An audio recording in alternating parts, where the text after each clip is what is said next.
فیض کسے کہا جاتا ہے؟ فیض دو چیزوں کو کہتے ہیں، ایک وہ چیز جو آپ کی ضرورت ہو اور آپ کے علم میں ہو، اور دوسرا اس کو کہتے ہیں جو ضرورت تو ہو لیکن علم میں نہ ہو۔ ضرورت کسے کہتے ہیں؟ ضرورت وہ جو وجود کی نہ ہو، وہ چیز جو آپ کے اللہ کے سفر میں آپ کی رفتار کو صحیح کرے، آپ کی استعداد کے اندر ایسی چیز کا حاصل ہو جانا جہاں وہ استعداد پہنچ سکتی ہے، علم کے بغیر یا عمل کے بغیر، اس لیے اس کو فیض کہتے ہیں۔ اگر وہ علم کے ساتھ یا عمل کے ساتھ یا کوشش سے حاصل ہو تو اس کو نتیجہ کہتے ہیں، یہ آپ کا حاصل ہے۔ اسے کیا کہتے ہیں؟ حاصل۔ فیض کیا ہے؟ کہ حاصل ہو جائے، حاصل کی تمنا کیے بغیر، تو اس کو فیض کہتے ہیں۔ ورنہ لوگ حاصل تو کرتے رہتے ہیں۔ مثلاً کوئی پہاڑ پر چلا گیا، کہتا ہے کیسے گیا؟ یہاں پہلے ایک وادی میں، پھر وہ ایک منزل چلا، پھر وہ دوسری منزل چلا، چلتے چلتے قدم با قدم آخر 15 منزلیں طے کرتا ہوا پہاڑ کی چوٹی پر پہنچ گیا۔ تو یہ کیسے ہو گیا؟ یہ حاصل کہلاتا ہے۔ اور فیض کیا ہے؟ اسے میں نے دیکھا تو یہاں تھا، اور پھر دیکھا تو وہ وہاں تھا۔ یہ سوال پوچھا تھا کسی آدمی نے کسی اور آدمی سے۔ ہوا یہ کہ یہاں ایک درویش ہوتے تھے، جس زمانے میں دریائے راوی قلعہ کے پاس بہتا تھا، اس کو آپ پرانا دریا کہتے ہیں یا بوڑھا دریا کہتے ہیں۔ ایک درویش دریا میں بیٹھ کر عبادت کرتے تھے۔ لاہور ہی کا واقعہ ہے۔ بادشاہ وقت کو خبر ہو گئی کہ یہ بندہ بہت درویش ہے، بڑی عبادت کرتا ہے اور اس کے پاس کوئی فیض ہے۔ اس نے کہا پتہ کریں کہ یہ فیض ہوتا کیا ہے۔ انہوں نے درویش کو پیغام بھیجا کہ جہاں پناہ آپ کو یاد فرما رہے ہیں، کبھی آپ کا سوئے قلعہ گزر ہو تو بادشاہ کی جان خوشی میں آ جائے اور آپ کو مالا مال کیا جائے گا، انعام دیا جائے گا۔ انہوں نے کہا بات یہ ہے کہ میں نہیں آتا۔ دوسری بار پھر پیغام آیا کہ آپ ہم پر مہربانی فرمائیں اور ہمارے محل میں تشریف لائیں، کبھی سوئے ماں تشریف لائیں۔ انہوں نے کہا کہ ہم جاتے نہیں کسی کے ہاں۔ پھر انہوں نے کہا بادشاہ کی حالت خراب ہے، آپ کو یاد کر رہے ہیں اور آپ سے درخواست ہے کہ آپ مہربانی فرما کر ہم پر یہ احسان فرمائیں کہ آپ ہمارے ہاں تشریف لائیں۔ انہوں نے کہا کہ اگر تم بڑے بےتاب ہو تو میں ایک شرط پہ آتا ہوں۔ شرط یہ ہے کہ قلعے کی جو دیوار ہے اس کے اوپر سے ایک پالکی بھیجو، میں نے سیڑھیوں کے راستے سے نہیں آنا۔ پالکی بھیجے تو میں اس میں بیٹھ کر آپ کے پاس آؤں گا۔ تو پھر بادشاہ نے ایسے ہی کیا، پالکی نیچے کی گئی، جناب اس میں تشریف رکھ کر اوپر آ گئے۔ بادشاہ نے کہا السلام علیکم، اور پھر کہا کہ ہم نے آپ سے ایک سوال پوچھنا ہے۔ سوال یہ ہے کہ فیض کسے کہتے ہیں اور آپ نے اللہ کو کیسے پایا؟ انہوں نے کہا اس طرح پایا جس طرح تو نے مجھے پایا ہے، تو نے اوپر سے پالکی بھیجی اور میں اوپر چلا آیا۔ بات اتنی ساری ہے کہ میں سیڑھیوں کے راستے نہیں آیا ہوں۔ سیڑھیوں کے راستے سے جانا ایسے ہے جیسے عبادت کا راستہ ہے، اور اوپر سے اگر پالکی آ جائے تو یہ فیض کا راستہ ہے۔ ان کا نام تھا شاہ حسین رحمت اللہ، اور شاہ حسین رحمت اللہ تو پھر مادو لال حسین رحمت اللہ ہوئے۔ مطلب یہ ہے کہ انہوں نے کہا کہ یہ ہے طریقہ اور فیض یہی ہے۔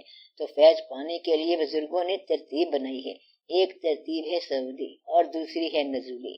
سعودی کا مطلب یہ ہے کہ قدم با قدم چڑھتے جاؤ چڑھتے جاؤ، جو نماز پڑھو گے ثواب، جو نہیں پڑھو گے تکلیف، پھر اگر قضا کر دی ہے تو آپ کو الٹا لٹکا دیں گے۔ مطلب یہ ہے کہ آپ منزل با منزل چلتے جاؤ۔ اگر وہ کہتا ہے کہ صبح کی نماز قضا ہو گئی ہے تو اسے کہا جاتا ہے خبردار آئندہ قضا نہ کرنا، برباد ہو جاؤ گے۔ تو یہ ہے مسلسل چلتے جانا، یعنی کہ نیچے سے اوپر کی طرف اللہ کی طرف رجوع کرنا۔ اللہ کی طرف انسان کا رجوع جو ہے وہ سعودی کہلاتا ہے، اور اللہ کا رجوع بھی تو ہے انسان کی طرف۔ آپ کے ہاں اللہ کے تذکرے ہیں اور اللہ کے ہاں انسانوں کے تذکرے ہیں۔ اللہ کی آپ کوئی بھی بات دیکھیں تو انسانوں کی ہوگی، اللہ اگر بات کرتا ہے تو انسانوں کی ہے۔ سارا قرآن انسانوں کے بارے میں ہے، اگرچہ اللہ کا کلام ہے۔ آپ شروع کر لو تو الف لام میم سے والناس تک سارا ہی انسان کا ذکر ہے، اور یہ سارا خدا کا کلام ہے۔ کلام سارا اللہ کا اور ذکر سارا انسانوں کا۔ کبھی آپ اس بات پہ غور کر لیں تو آپ حیران ہو جائیں گے کہ اللہ کے ہاں ذکر ہی انسان کا ہے، پیغمبروں کا، ماننے والوں کا، باغیوں کا۔ تو یہ تین چیزیں ہیں، پیغمبر، ان کے ماننے والے اور ان کے باغی۔ کائنات اور انسان کے لیے کیا رکھا گیا ہے، آنے والے زمانے میں انسان کو کیا ملے گا، اور انسان کہاں سے آیا، کیسے پیدا ہوا اور کہاں پہ جانا ہے، سارا قرآن ٹوٹل انسان اور ٹوٹل اللہ۔ بیان کرنے والا کون ہے؟ اللہ۔ تو تو گویا کہ اللہ کریم جب بھی بیان فرماتا ہے تو انسان کو ہی بیان کرتا ہے، اور انسان کی شرافت یہ ہے کہ وہ جب بھی بیان کرے تو اللہ کو بیان کرے۔ انسان جب بھی ذکر کرے اللہ کا ذکر کرے، تو جب اللہ انسان پر رحمت کرے، فیض کرے، اس سے رابطہ کرے، تو یہ نزولی نظام ہے۔ گویا کہ آپ اللہ کی طرف چلو تو یہ سعودی نظام ہے، اور وہ مائل با کرم ہو تو یہ نزولی نظام ہے۔ اللہ کریم انسان کی طرف مائل با کرم ہے۔ اس نے فرمایا میں نے چاہا کہ میں پہچانا جاؤں، تو میں نے انسان کو تخلیق کیا اس لیے کہ پہچانا جاؤں، بلکہ میں نے یہ چاہا کہ تو بھی پہچانا جائے تو تجھے تخلیق کیا۔ کچھ لوگ محنت کرتے کرتے رائٹر بنتے ہیں، تحریر لکھتے ہیں، شعر بھی کہتے ہیں، اور کچھ لوگوں پہ یہ پیدائشی وارد ہے۔ آپ نے کبھی دیکھا کسی کا پیدائشی طور پہ اچھا گلا ہے، کہتا ہے تو نے کون سی جگہ سے سیکھا؟ اس نے کہا نہیں، پیدائشی طور پر میرا گلا اچھا ہے۔ کوئی آدمی پیدائشی طور پر تصویر بنانا جانتا ہے۔ سقراط نے کہاں پہ کون سے اسکول میں تعلیم حاصل کی؟ کہتا ہے کوئی تعلیم حاصل نہیں کی۔ وارث شاہ رحمت اللہ کہاں کے پڑھے ہوئے ہیں؟ پنجاب یونیورسٹی کے پڑھے ہوئے ہوں گے۔ تب تو پنجاب یونیورسٹی نہیں ہوتی تھی۔ غالب جو ہے کیا وہ علی گڑھ یونیورسٹی کا طالب علم تھا؟ وہ طالب علم ہی نہیں تھا۔ اس طرح انگریزی میں شیکسپیئر کو دیکھ لو، یہ کسی جگہ کا تعلیم یافتہ نہیں ہے، تو یہ نیچر کی یونیورسٹی ہے، قدرت کی اپنی۔ ثابت یہ ہوا کہ ہمارے دور تک بھی یہ نظر آ رہا ہے کہ کچھ لوگ جو ہیں یہ امی ہیں، یعنی بغیر استاد کے ہیں، تو اللہ جو ہے اپنی طرف سے یہ بناتا رہتا ہے، عطا کرتا رہتا ہے۔ کچھ لوگ تو اپنے آپ کو محنت سے خوبصورت بنائیں گے، اور کچھ لوگ محنت کے بغیر پیدا ہی خوبصورت ہو گے۔ تو یہ کیا بات ہے؟ کبھی آپ نے کسی کو خوبصورت بنتے دیکھا اور کیا آپ کو اس سے محبت ہوئی؟ مدعا یہ ہے کہ وہ چہرہ ہی خوبصورت ہو گیا اور انسان کی زندگی میں انقلاب آ گیا۔ تو اللہ کریم کی طرف سے انسان کو جو عطا ہوتی ہے یہ سارے کا سارا فیض ہے۔ تو فیض یہ ہے کہ کچھ لوگ محنت کرتے کرتے رسائی حاصل کرتے ہیں، اور کچھ لوگوں کو آسانی سے مل جاتا ہے۔ جسے چاہا در پہ بلا لیا، جسے چاہا اپنا بنا لیا۔ یہ بڑے کرم کے ہیں فیصلے، یہ بڑے نصیب کی بات ہے۔ یہ نہ کوئی دور کی بات ہے اور نہ قریب کی بات ہے، بس جس کو چاہا اس پہ مہربانی کر دی۔ یہ جو مہربانی ہوتی ہے اس کو ہم کہتے ہیں فیض یا فضل یا احسان۔ تو فیض کیا ہوتا ہے؟ اس کی مہربانی۔ ایک مرتبہ کا واقعہ ہے کہ ایک درویش کہیں جا رہا تھا، گلیوں میں سے گزرا تو اس نے دیکھا کہ بچیاں تندور پہ روٹیاں لگوانے جا رہی ہیں۔ تو ایک بچی دوسرے بچی سے کہتی ہے کہ دیکھو تم ابھی تو گئی ہو اور ابھی روٹی لگوا کے آ گئی ہو۔ اس نے کہا بات یہ ہے کہ میری روٹیاں تو جاتے ہی لگ جاتی ہیں۔ اتنی سی بات اس درویش نے سنی اور کہتا ہے کہ قسمت والے ہیں جن کی جاتے ہی لگ گئی ہیں۔ اس طرح وہ درویش فیضیاب ہو گیا، کپڑے پھاڑ کر نکل گیا، تو وہ قسمت والے تھے جن کی روٹیاں جاتے ہی لگ گئی ہیں۔ تو اس درویش نے کچھ اور ہی سمجھا کہ جاتے ہی لگ گئی ہیں کا کیا مطلب ہے؟ اس کا نصیب ہے کہ کون سی بات سے کون سا علم سیکھ لیا، بات کون سی ہے اور علم کون سا لے گیا۔ ایک درویش نے ایک ہندو لڑکی کو دیکھا، وہ بڑی خوبصورت سی لڑکی تھی۔ درویش نے وہیں کھڑے کھڑے سوچا کہ یا اللہ اس کو آپ نے دوزخ کے لیے پیدا کیا، کیا ایسا نہیں ہو سکتا کہ یہ جنت میں جائے؟ تو وہ لڑکی وہیں کلمہ پڑھنے لگ گئی، تو درویش کی آرزو پوری ہو گئی۔ مطلب یہ ہے کہ اب اس کا نصیب دیکھو کہ کیا ہے۔ اس کو نصیب والے نے دیکھا اور اس کا نصیب بدل گیا، تو یہ فیض ہے۔ تو ایسے لوگ بھی تھے جو دیکھتے ہی کلمہ پڑھا دیا کرتے تھے۔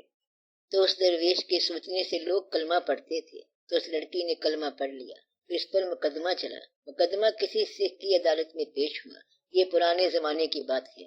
بابا جی رحمت اللہ سکھ کے پاس گئے اور کہا کہ یہ تو ایسے ہی بدنام کرتے ہیں کہ میں کلمہ پڑھاتا رہتا ہوں، میں نے تو کسی کو کلمہ نہیں پڑھایا۔ یہ جو آپ کا ریڈر بیٹھا ہوا ہے اسے کیا میں نے کلمہ پڑھایا ہے؟ تو وہ ریڈر بھی کلمہ پڑھ گیا، اور یہاں پر آپ میجسٹریٹ بیٹھے ہیں تو کیا آپ کو میں نے کلمہ پڑھایا ہے؟ تو وہ جج بھی کلمہ پڑھ گیا۔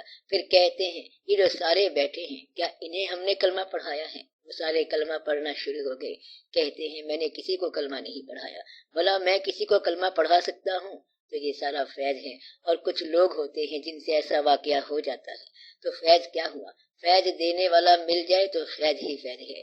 تو کچھ لوگ ہوتے ہیں فیض دینے والے، ان کا نام ہے فیض رساں۔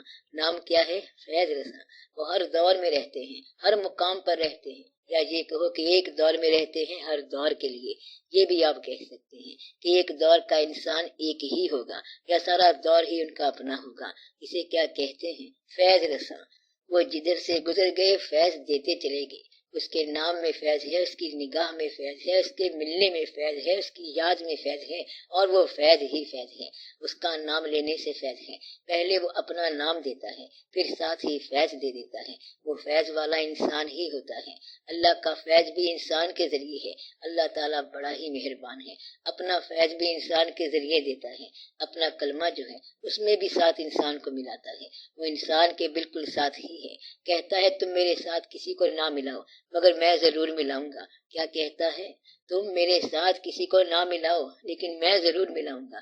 کہتا ہے شرک نہ کرنا، اور پھر یہ کہتا ہے کہ جس نے میرے حبیب صلی اللہ علیہ وآلہ وسلم سے محبت نہیں کی اس نے میرے سے کیا محبت کرنی ہے؟ تو آپ نے شرک نہیں کرنا۔ شرک کا مطلب ہے کسی کی عبادت نہیں کرنی، عبادت کا انداز نہیں کرنا، مگر محبت میں ہر ایک کو وہ خود ہی شریک کرتا ہے۔ جن سے محبت کرتا ہے وہ اللہ کے محبوب صلی اللہ علیہ وآلہ وسلم ہیں۔ تو یہ رات ہے۔ تو فیض کیا ہے؟ فیض یہ ہے کہ استحقاق کے علاوہ ملنا، حق کے علاوہ ملنا، محنت سے زیادہ ملنا، برداشت کا بڑھا دینا اور پھر برداشت کو بڑھا کر عطا کرنا، جھولی کو بھی پھیلا دینا اور اسے بھر بھی دینا۔ تو یہ اللہ کا کام ہے اور وہ دیتا رہتا ہے، دیتا ہی چلا جاتا ہے۔ سائل کو آداب بھی سکھاتا ہے اور پھر سوال بھی پورا کرتا ہے۔ یہ کہاں سے آتا ہے؟ ترتیب نزولی میں آتا ہے، اوپر سے آتا ہے۔ جس طرح اس نے کائنات چاند ستاروں سے سجا کر رکھی ہے تو یہ فیض ہے، سب فیض بنا کے رکھا ہے۔ اور تم سے کیا کہا؟ نگاہ اٹھاؤ اور دیکھو، اور آگے سارا منظر بنا ہوا ہے، اس کو فیض کہتے ہیں۔